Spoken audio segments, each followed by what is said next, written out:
Vítajte, milí priatelia, pri sledovaní KAMU. Relácii o histórii nášho regiónu, o legendách, o dedinkách a ich obyvateľoch a o všetkých tých zaujímavých miestach, ktoré sú nedaleko vás a ktoré možno ešte nepoznáte. Možno tomu nebudete veriť, ale je to už 8 rokov, čo sa stretávame pri zvučke, ktorú budete mať možnosť o malú chvíľu počuť. Za tých 8 rokov vám KAM robil sprievodcu po všetkých dedinkách nášho okresu. Tento rok túto cestu završíme a navštívime tých posledných zopár. Dnešný KAM však bude trochu iný. Dnes pre vás totiž bude KAM sprievodcom po jednom z najkrajších sviatkov v roku, Veľkej noci. Pokojne sa teda usaďte. Začíname.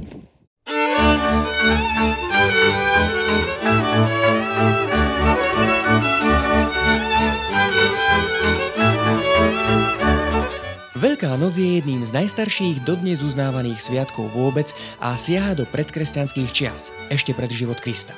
Jeho termín sa určuje podľa lunárneho kalendára a preto nepripadá každý rok na určitý dátum, ako napríklad Štedrý deň. Veľká noc je jediným sviatkom, ktorý svätí aj cirkev a nepripadá na konkrétny deň v roku, ale riadi sa podľa prírodných zákonov, presnejšie z plnu mesiaca.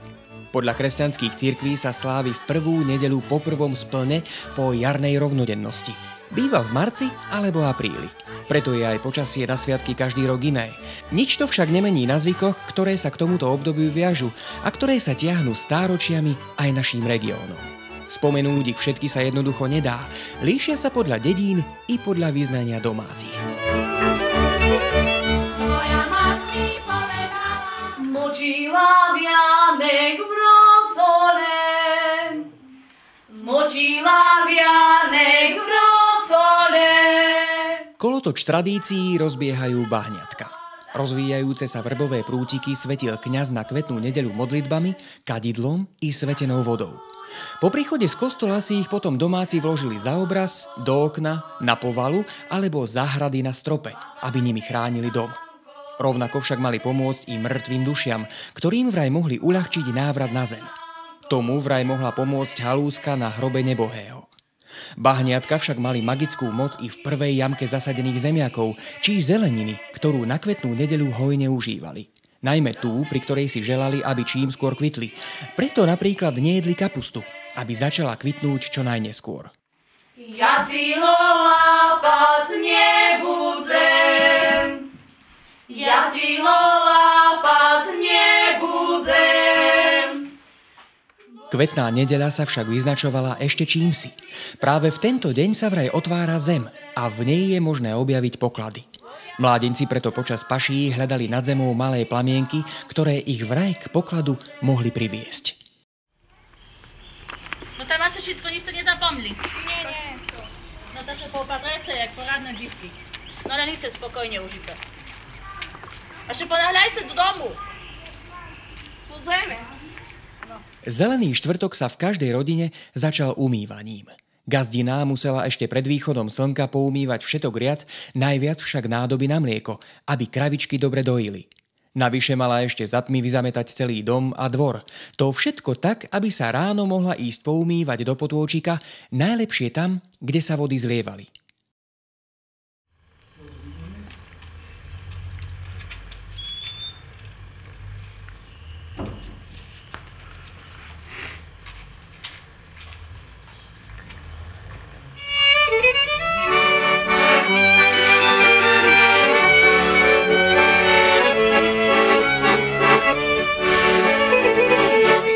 Mnoho zvykov sa však týkalo i zvierat.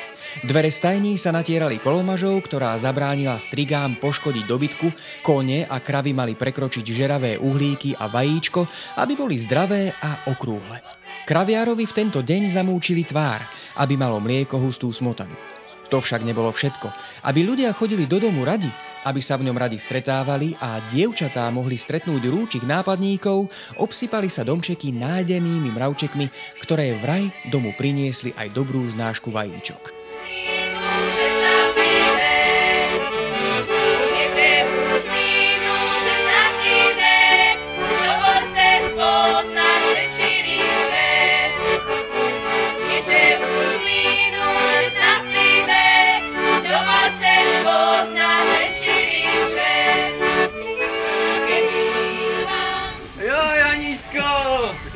čo, jaké ste šumné dneska.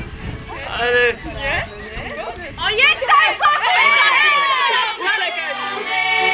Večer hošteť sa netreba mne, že by bol dobrý milované. Večer hošteť sa netreba mne. No ty Peša, idź pochváliť ma celý, co si porobila. Ja się hańbim, ja nie idę. Idź No ty, to- Pejsza. Nie idem, ideš ty. Tak, idę.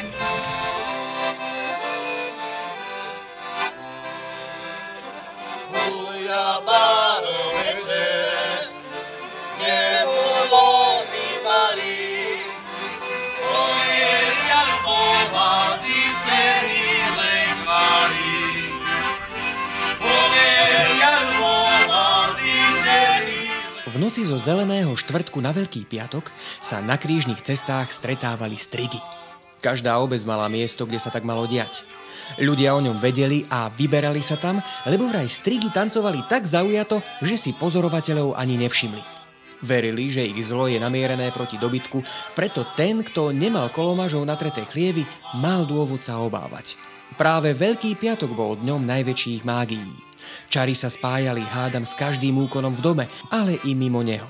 Hneď ráno vybehli dievčatá na lúky, samozrejme cudzie, a plachtou zbierali rosu, aby susedovej krávke odobrali mlieko a tej svojej ho vniesli o to viac.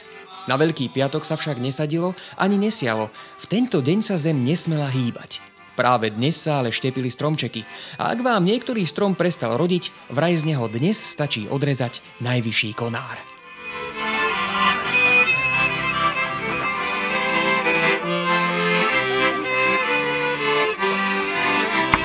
Divky, cetko, doma se!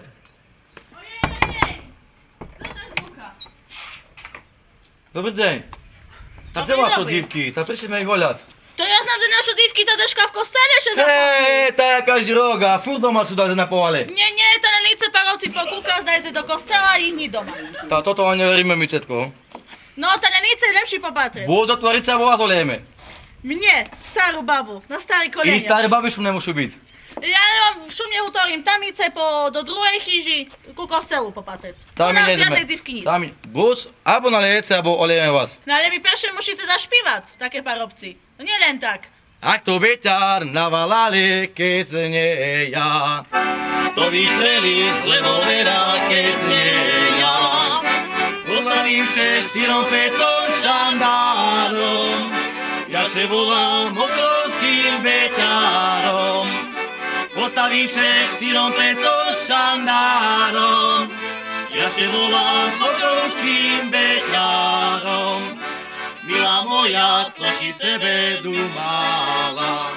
Ak ľudia zložili vo Veľký piatok v peci oheň, uhlíky z neho sa nesmeli vyhodiť. Na Bielu sobotu mali totiž veľkú moc. Dávali sa na povalu, na roľu, dokonca i do krtincov. Ich úlohou bolo chrániť dom, úrodu a odohnať všetkých škodcov. A ty pošol Ameriku vandrovať. Milá moja, co si sebe myšlela, keď si zemu pri oltáru klečela. Ja myšlela, že... Veľkonočná nedeľa patrila odpradávna jedlám. V posledné dni Veľkej noci sa totiž mal každý dobre najesť, čím mali vyjadriť túžbu, aby boli síti celý rok.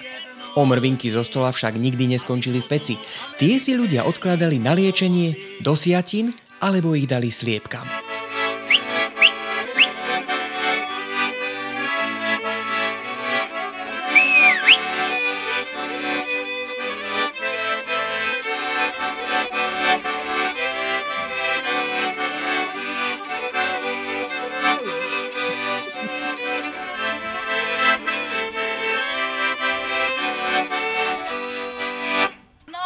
Teraz ste mi parádne zašpívali. Tej palenky vám nalejem, takej dobrej našej domácej palenej, že by ste pamätali, co gazda odzivky bývajú. No tá postý perši tebe nalejem. Ty rodina, že by sme mac nepohovárali. Na. Ďakujem, co to liece? A ten co za parobek, tyž parádny. Dajte, bo slobodný. A ja mám dva divky, že by si znal. No to na zdravé, chlapci. A na to tie vaše divky. No, tak. Nuža najkrajšou časťou Veľkej noci bol nepochybne pondelok. Táto tradícia sa vám páči určite najviac. Dievčatá, nebráňte sa. A keď, tak len trochu.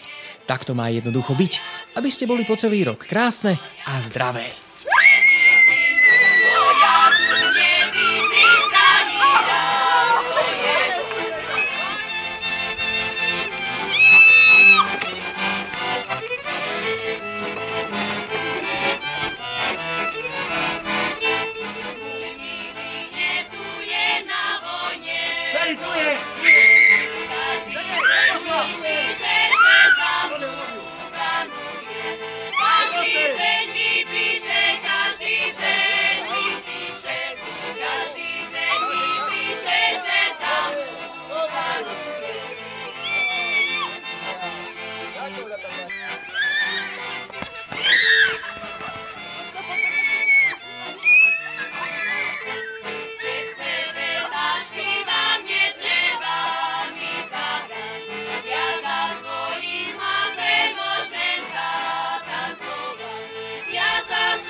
Utekneš, ty čekaj.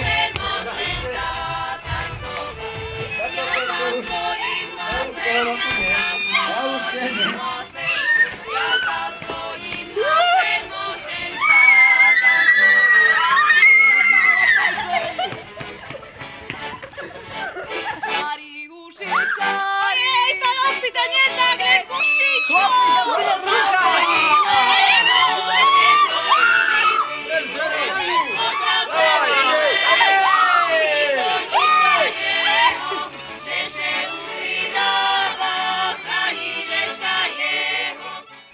Ďakujeme, že ste prišli naše zivky poolívať, že ste ani našu chyžu neobešli. Tak dostanete vyšušku, co zivky namaľovali po vajcu, ale že by ste pamätali z ktorej chyži. A ešte keď na paráde zašpívate, ešte vám ulejem kafekol. Dobre, ďakujeme. Muzika, hraj!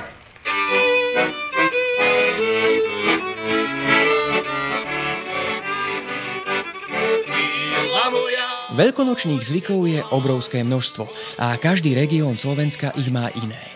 Môžeme ich deliť na ľudové, prastaré až predkresťanské a tie, ktoré do rôznych náboženských rituálov presiakli práve z nich. Hádam najstarší je vynášanie moreny alebo deda, spravidla okolo jarnej rovnodennosti. Zaujímavé je však aj to, ako oslavujú Veľkú noc iné národy, napríklad takí Nemci, Taliani, Američania či Nóri. Možno sa raz pozrieme na Veľkú noc aj k nim. Určite by to bolo veľmi pútavé, na tú našu Veľkú noc by sme však určite nedali dopustiť. Jej čaro sa totiž nedá ničím nahradiť. Koničku a žebralu